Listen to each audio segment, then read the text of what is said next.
Hello, and welcome to the next video. Today's video is on the study room. It's all about your happy place. Have you seen Happy Gilmore when the old black guy with the fake hand is telling Happy, go to your happy place. Go to your happy place, happy. And Happy pictures this happy place where the beautiful girl's running through the sprinklers and his grandma has all the money and she's throwing it in the air. Now this is, you're gonna find a happy place, but it's gonna be in real life. This is gonna be your real life place.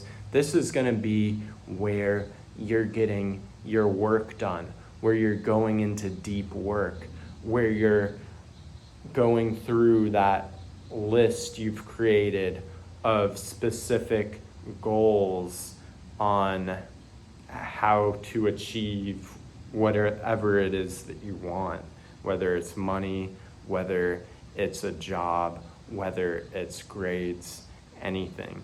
So it's best to pick a spot that is not in your room or where your bed is. Do you know why? Because if you pick let's say you live in a dorm. Let's say you live in a studio apartment and you have a desk right next to your bed. Well, what's gonna happen when the afternoon rolls around, or when you get a notification that the new season of Walking Dead is out that you've been wanting to see, or you get that Instagram notification and you go to say, I'm just gonna take a minute to just sit down on the bed. That minute turns into hours and maybe you fall asleep. The bedroom is meant for sleeping. That's it. Maybe reading, maybe getting dressed, but that's it. Save your work environment for somewhere else. Because if you're working where your bed is, you're gonna have this conflict of, so when you're sleepy, you're gonna wanna go to sleep. And also it could have the reverse effect, where if you're going, where your stress levels are activated when you're going for your goals, it could make it harder for you to fall asleep at night. So don't choose the bedroom. Do not choose your bed, and absolutely not your actual bed. So choose a spot, whether it's Starbucks, whether it's the library, whether it's a lobby in your apartment, whether it's a business room, whether it's your grandma's house, whether it's your living room, family room, whether it's the beach, a park.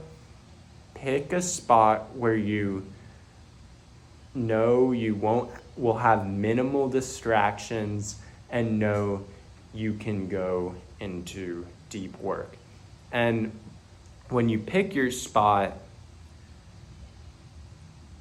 think about what time you're gonna spend in this spot. Like what specific times. Like, for example, I chose the computer room and business room at the apartment I was living in at the time.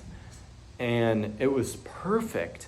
I had it set in my goals that I would get there at 6 a.m.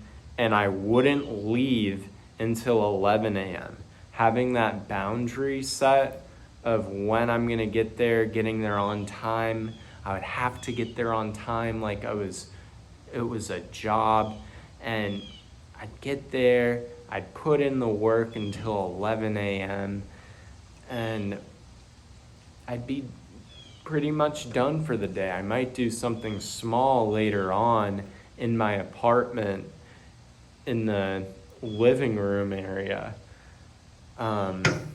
like a virtual tutoring session, but for the most part, I was putting in those deep work hours into that business room. So where is your study room?